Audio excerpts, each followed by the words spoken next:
நமக்கு ஆரோக்கியம் தரும் விஷயம் எல்லாமே சுத்தமா தான் இருக்கணும்.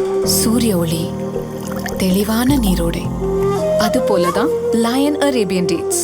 இப்போ அது லயனா டேட்ஸ். இதுல இருக்கிற ஃபைபர் அண்ட் விட்டமின்ஸ் இயற்கையானது. இது தரும் ஆரோக்கியம் இயற்கையானது. லயனா பிரீமியம் டேட்ஸ். சாணக்கியா நேயர்களுக்கு வணக்கம். நீங்கள் பார்த்து கொண்டிருப்பது 7 சென்ஸ்.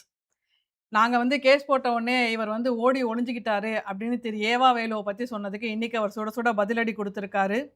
தேர்தலுக்கு முன்னாடி இவங்க தான் பாஜகவோட பி டீம், ஆர்எஸ்எஸ் பெற்றெடுத்த பிள்ளைகள் அப்படின்னு திருமாவளவன் சொல்லியிருந்தது இன்றைக்கி அப்படியே மாற்றி வேற ஒரு கட்சியை நோக்கி சொல்லியிருக்காரு.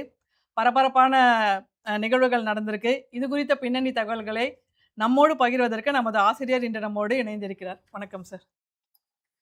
சார், திரு ஏவா அவர்கள் மேலே லஞ்ச ஒழிப்புத்துறை கேஸ் போட்டிருந்தாங்க. 3 கோடி ரூபாய் ரோடே போடாமல் இவர் போட்டுட்டார் அப்படின்னு கேஸ் போட்டிருந்தாங்க.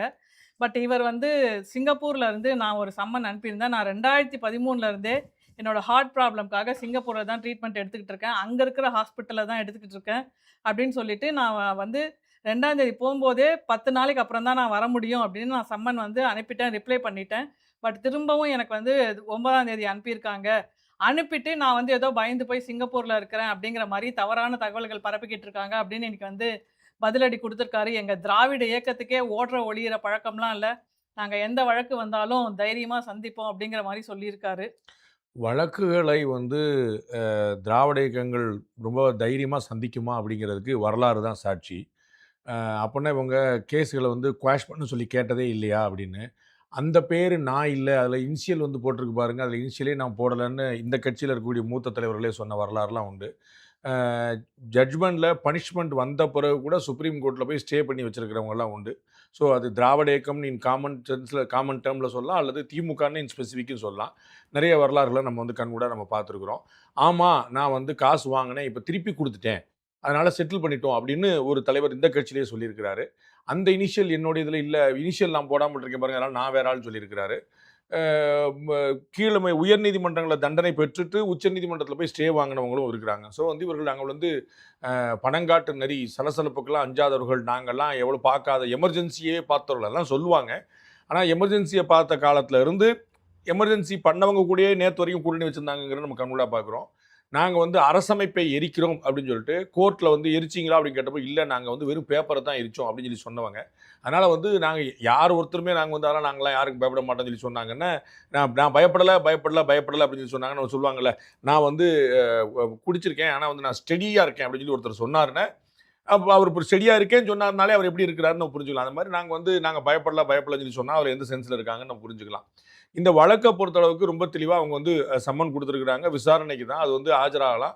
ஆனால் விசாரணையின் மூலமாக ஏதாவது ஒன்று பண்ணிடுவாங்களா அப்படின்னு எனக்கு ஒன்றும் தெரியல. நம்ம ஏற்கனவே இதே 7 சென்ஸில் நம்ம சொல்லியிருந்தோம். திரு செந்தில் பாலாஜி அவர்கள் இந்த மாதிரி விசாரிக்கிறாங்க. அது எப்படின்னா, இந்த தாவேகாவுடைய ஆட்சியை கலைப்பதற்கு பின்னணியில் அவருடைய சகோதரர் அசோக்குமார் இந்த சம்மந்தப்பட்டவங்களை சந்திச்சிருக்கிறாரு. அசோக்குமார் அவங்க அண்ணனுக்காக தான் செஞ்சார், அவங்க அண்ணன் திமுகவுக்கு தான் செஞ்சார் அப்படின்னு ஒரு சென்ஸ் போட்டு அவங்க சம்மன் அனுப்பி அவங்க வரணும்னு சொல்லிட்டு வீடு தேடி போய் ஊரில் சொந்த ஊர்லாம் போய் கொடுத்தாங்க. அப்பயே நாம் சொன்னோம், இதெல்லாம் ஒயிட் காலர் கிரைம், இது ஒரு கொலையோ கொள்ளையோ பாலியல் வன்முறையோ தேச துரோகமோ போதைப்பொருள் கடத்தல் வழக்கோ கிடையாது, சாட்சியை கலைச்சிருவாங்கன்னு சொல்கிறது. இவங்க ஃபோனில் டேப் பண்ணியிருந்தாலோ இல்லை நேரில் பார்த்துருந்தாலோ சிசிடிவி ஃபுட்டேஜஸ் இது எல்லாமே இருக்கும். ஸோ ஒன்று அழிச்சிருந்தாங்கன்னா டே 1லேயே அழிச்சிருந்துருப்பாங்க, இல்லாட்டி எடுத்துட்டாங்கன்னா போலீஸ் எடுத்துருக்கோம். ஸோ இவர்களை சம்மன் பண்ணி விசாரிச்சு தான் ஒன்றும் பண்ணணும்னு அவசியம் இல்லை. இன்னும் சொல்ல போனால் இவர்களை கைது செய்தும் எதுவும் ஆகப்போகிறது இல்லைன்னு சொல்லி சொல்லியிருந்தோம். நம்ம சொன்ன மாதிரியே உயர்நீதிமன்றம் 2 வேளை திருவல்லிக்கேணி போலீஸ் ஸ்டேஷனில் கையெழுத்து போடுங்க அப்படின்னு சொல்லிட்டு முடிச்சிட்டாங்க. ஸோ அவங்களுக்கு பெயில் கொடுக்கக்கூடாதுன்னு அப்ஜெக்ட் பண்ணப்பட்டதை பெயில் கிடச்சதுங்கிற பார்த்தோம் திரு செந்தில் பாலாஜி, அசோக்குமார். அதே தான் திரு ஏவா வேலு அவர்கள் கரூரில் சாலை போட்டதுக்கு போடாமலே ஒரு 3 கோடி ரூபா அடிச்சாரு. நம்ம பீகாரில் வழக்கமாக நடக்கும். இந்த மாதிரி எல்லா ஸ்கீமும் பேப்பரில் இருக்கும், எதுவுமே ரோட்டில் இருக்காது. அதை மாதிரி ஒரு ஐடியா பண்ணி இந்த மாதிரி பணத்தை செலவழித்து எக்ஸ்ட்ராக்லேருந்து எடுத்துட்டாங்க, பணம் கொடுத்துட்டாங்க ஒரு கான்ட்ராக்ட் இருக்குது, ஆனால் ரோடே போடலை.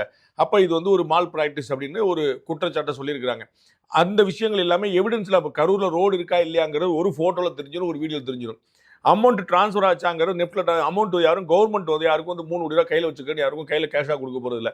ஸோ இது எல்லாமே ப்ராக்டிக்கலாக எவிடென்ட்லாம் ப்ரூவ் இருக்கும். அப்போ நீதிமன்றத்துக்கு நேராக கொண்டு போய் அவங்கள வழக்கு வச்சு சார்ஜ் ஷீட்டை ஃப்ரேம் பண்ணி அவங்க தண்டனை கொடுத்து அவங்க உள்ளே வச்சாங்கன்னா அதில் கேட்பாரே கிடையாது. விசாரணை கைதியை உள்ள வைக்கல எந்த பிரயோஜனம் இல்லை. மக்களுக்கு ஒரு ஆர்வம் இருக்கு. அப்பா ஏவவேலு மாதிரி பெரிய ஆளு, நேரு மாதிரி பெரிய ஆளு, சிதம்பரம் மாதிரி பெரிய ஆளு, கார்த்தி சிதம்பரம் அவங்களெல்லாம் வச்சுட்டாங்கப்பா அப்படின்னு நம்ம ஆராசா கனிமொழிலாம் வந்தபோது அப்போ அவங்களே உள்ள வச்சாங்களான்னு இருக்கும். விசாரணை கைது தான். கடைசியில் என்னாச்சு, 2Gல கனிமொழி ஆராசாவும் இருந்து அவங்க வந்து அக்யூட்டலாகி வெளியே வந்துட்டாங்க. அப்போ நம்ம வந்து வழக்க சரியா வேகமா கான்கிரீட்டா நடத்துறதுக்கு முயற்சி பண்ணோம். ஏன்னா 5 வருஷம் இந்த கவர்மெண்ட் இருக்கும், அடுத்த 5 வருஷம் எந்த கவர்மெண்ட் இருக்கும் தெரியாது. இன்னும் அதிமுக ஆட்சியில் திமுக காரங்க மேல போட்ட வழக்குகளே முடியல. திமுக ஆட்சியில் கடந்த திமுக ஆட்சியில் அதிமுக போட்ட வழக்கு எப்போ முடியும் தெரியல. அப்போ இவங்க போட்டது எப்போ முடியும்? 15 வருஷம் 60 வருஷம் கழிச்சு வந்து முடிக்கணும். அது தெர் இஸ் நோ மீனிங் கேட்டா. 1996 போடப்பட்ட கேஸ் 2014 முடிஞ்சு ஜெயலலிதா வழக்கில் 13 வழக்கில் ஒரு வழக்கு கடைசி வழக்கு. இப்படி இழுத்துக்கிட்டே போகிறப்பங்களா இன்ஸ்டெட் ஆஃப் இவங்க வந்து இந்த மாதிரி வந்து நாங்கள் வந்து என்ன பண்ணுவோம் பாரு, இப்போ ஓட விட்டோம் மேலே ஒளி விட்டோம், நாங்கள் வந்து ஓடு ஓடு ஓடு ஓடுன்னு ஓடினாரு. இதெல்லாம் விட்டுட்டு நேரடியாக ஃபோக்கஸ் பண்ணி சார்ஜ் ஃப்ரேம் பண்ணி அவங்க உள்ள வைக்க ட்ரை பண்ணாங்கன்னா யாராலையும் கோல் பண்ணி. ஏன்னா இது வந்து நாங்கள் பொலிட்டிக்கல் வெண்டேட்டால செய்த விஷயம் அல்ல. நாங்கள் ஒரு சார்ஜ் பண்ணோம், நீதிமன்றம் அதை ஏற்றுக்கொண்டு உங்களுக்கு தண்டனை கொடுத்துருக்கு. ஸோ நீதிமன்றம் தாவேக்கா கிடையாதுல்ல. அப்படி கொண்டு போய் நிப்பாட்டுறது தான் ஒரு அறிவார்ந்த விஷயமா இருக்கும். அதுதான் எல்லோரும் ஏற்க முடியாத விஷயமா இருக்கும். அந்த மாதிரி ஒரு ஓடினாரா ஒளிஞ்சாராங்கிறலாம் விட்டுருங்க. நம்ம வந்து இந்த கேஸை நம்ம என்ன பண்ணணுங்கிற பார்க்கணும். கேஸில் வந்து லாஜிக்கல் என்று கொண்டு போய் நிப்பாட்டணும். தப்பு செஞ்சுதான கன்விக்ஷன், தப்பு செய்யலன்னு அக்யூட்டல், அதில் போய் முடியுதான்னு பார்க்கணும். காவல்துறை, அரசாங்கம், அதிகாரிகள், முதலமைச்சர், இவங்க எல்லாருமே இவங்களை வந்து பொலிட்டிக்கலா, அது வந்து மேடையில் நீங்க பண்ண வேண்டியது, அதில் ஒன்றும் குழப்பம் இல்லை. நீங்க பிராக்டிக்கலா வந்து அவங்களை நீதியின் முன் நிறுத்துறதா ஒரு சரியான தீர்வா இருக்கும். ஓகே, இதில் ஒரு ஹிடன் ஸ்டேட்மெண்ட்டாக நான் 2013-14 சிங்கப்பூரில் ட்ரீட்மெண்ட் பார்த்துக்கிறேன் அப்படின்னு சொன்னால், அப்போ தமிழ்நாடு சுகாதாரத்துறையை அவமதிக்கிற மாதிரி அந்த மாதிரி ஒரு ஹிடன் ஸ்டேட்மெண்ட். அது அவர் உரிமை, அதிலலாம் நம்ம வந்து கேட்க முடியாது. நீங்கள் வந்து பிரைவேட்டில் போய் பண்ணீங்களா, கவர்மெண்ட்டில் போய் பண்ணீங்களா? சரி, நீங்கள் போய் குரோம்பேட்டை அரசு மருத்துவமனையில் பண்ணீங்க, அப்போ வந்து நீங்கள் தமிழ்நாடு அரசு மருத்துவமனை சரி பண்ணுங்க. நீங்கள் குரோம்பேட்டை அரசு மருத்துவமனையில் போய் நீங்கள் வந்து ட்ரீட்மெண்ட் எடுத்தீங்க அப்படின்னா, நீங்கள் தாம்பரம் அரசு மருத்துவம் அதே அவமரியாதை பண்ணீங்கன்னு சொன்னால் ஒத்துக்கிடுவீங்களா? அதெல்லாம் வந்து ஒரு இல்லாஜிக்கலான கொஸ்டின்ஸ். அவர் ஒரு உரிமை. நம்ம வந்து அரசாங்க மருத்துவமனைகள் நிலைமை என்ன இருக்குது அப்படிங்கிறது எல்லாருக்குமே தெரியும். சில மருத்துவமனை ரொம்ப பியூட்டிஃபுல்லாக, சென்னையில் சில மருத்துவமனை ரொம்ப பியூட்டிஃபுல்லாக இருக்குது. நம்ம வந்து எக்மோர் குழந்தைகள் நல மருத்துவமனையாக இருக்கட்டும், கீழ்ப்பாக்கம் நெருப்புக்கான மருத்துவமனையாக இருக்கட்டும், ராயப்பேட்டையில் புற்றுநோய்க்கான மருத்துவமனை, இதெல்லாம் நிறைய விஷயங்கள் வந்து பலரால் கைவிடப்பட்டதை கூட அவங்க வந்து காப்பாற்றி கொண்ட அளவுக்கான ரொம்ப பியூட்டிஃபுல்லாக நிறைய மருத்துவமனை தமிழ்நாடு 1-2 இல்லை நிறைய மருத்துவமனைகள் வந்து இந்த மாதிரி பண்ணுறாங்க. அதில் இன்னமும் கூட ஏழைகளுக்கான புகலிடமாக அரசு மருத்துவமனை தான் இருக்குது. இவர்கள் இங்கே ட்ரீட்மெண்ட் எடுக்கணும், எங்கே ட்ரீட்மெண்ட் எடுக்கக்கூடாதுங்கிற அவர் ஒரு உரிமை. அதனால் நம்ம அப்படி கேட்க முடியாது. ஜெயலலிதா அப்போலோவில் படுத்திருந்தாங்க, நீங்கள் கேட்டிங்களா? கருணாநிதி காவேரியில் படுத்திருந்தார், நீங்கள் கேட்டிங்களா? அப்போ வந்து அவரவர் உரிமை. நீங்கள் ஏவாவில் மட்டும் சிங்கப்பூர் போனால் எதுக்கு போனான்னு சொல்லி கேட்பீங்களா? அதை நம்ம ஏற்க முடியாது. அரசு மருத்துவமனை தரம் உயர்த்தணுமா, அது வேற கேள்வி. இவர்கள் எங்கே போய் படுத்துக்கலாம், அவர்கள் எங்கே உரிமை இருக்குதோ அங்கே போய் அந்த மருத்துவமனை அவங்களுடைய உரிமை, அது எங்கே விருப்பம் இருக்குதோ அங்கே போய் செஞ்சுக்கலாம். அதில் தப்பு கிடையாது. ஓகே, இந்த திமுகவோட சீனியர் தலைவர் இந்த ஸ்டேட்மெண்ட் கொடுத்துருக்கார் சார். கரூர் பேச்சு பற்றி துரைமுருகன் கிட்ட கேட்டிருக்காங்க. அவர் வந்து அதுக்கு இனிமேல் தான் தாவேக்காவோட விஸ்வரூபமே நீங்கள் பார்க்க போறீங்க அப்படின்னு விஜய் அவர்கள் சொன்னதுக்கு துரைமுருகன் அவர்கள் ரிப்ளை பண்ணியிருக்காரு. நாங்கள் அதிமுக காமராஜர் அவங்களோட விஸ்வரூபம் எல்லாமே பார்த்துட்டோம், இந்த மாதிரி வந்து தாவேக்கா அரசு பேசக்கூடாது அப்படிங்கிற மாதிரி சொல்லியிருக்காரு. அது மட்டும் இல்லாமல் திரு விஜய் அவர்கள் வந்து சட்டப்பேரவையில் இனிமேல் நான் வந்து சபாநாயகர் கிட்ட சொல்லி கதவுலாம் மூட சொல்ல போகிறேன், ஏன்னா நான் பேச ஆரம்பித்தாலே எதிர்கட்சியினெல்லாம் வெளிநடப்பு செஞ்சிடுறாங்க அப்படின்னு சொன்னதுக்கு அவர் சொல்லியிருக்காரு, அப்படிலாம் யாரும் பண்ண முடியாது அப்படிங்கிற மாதிரி ஒரு கருத்து சொல்லியிருக்காரு. இது எந்த மோதல்ல போயிட்டு இருக்கு? முதலமைச்சர் சொன்னது ஒரு நகைச்சுவை, ஒரு ஃபன், அவ்வளோதான். அதில் வந்து நீங்கள் அவ்வளவு சீரியஸாக நீங்கள் வந்து முதலமைச்சர் சொன்னது கதவு மூடிடுவாரா அப்படின்னா, அசம்பிளியில் கதவு மூடுற பழக்கம் இல்லை.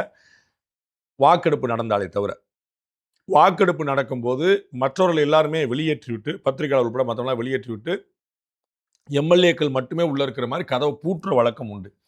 மற்றபடி ஒரு தலைவர் பேசும்போது, கேட்கும்போது, கேள்வி நேரத்தின் போது, பதிலுரையின் போதெல்லாம் கதவை போட்டுற பழக்கம் இல்லை. அதனால் முதலமைச்சர் சொன்னது, நான் பேச ஆரம்பிச்சாலே வெளியே ஓடிடுறாங்க, நெஞ்சில் சிஎம்னு குத்தி வச்சிருந்தாங்க, அந்த அன்பு இருக்கே, அதை மறக்கவே மாட்டேன் அப்படிங்கிற மாதிரி ஒரு ஃபன்னு, கலாய்க்கிறதுன்னு சொல்லுவோம்ல, அது மாதிரியான கலாய். நான் வந்து நீங்கள் பேசுன்னு சொல்கிறீங்க, நான் பேசுனா ஓடி போயிடுறீங்க. நான் பேசுனதுக்கு குளத்தூர்ல என்னாச்சு, கொத்து புரோட்டா போட்டாங்க. இது வந்து இதெல்லாம் பொலிட்டிக்கலான ஒரு கமெண்ட். அதுக்கு மேலே நீங்கள் வந்து அவர் வந்து கதவை பூட்டிடுவாரா அப்படிங்கிறது அது ஒரு பாயிண்டே இல்லை.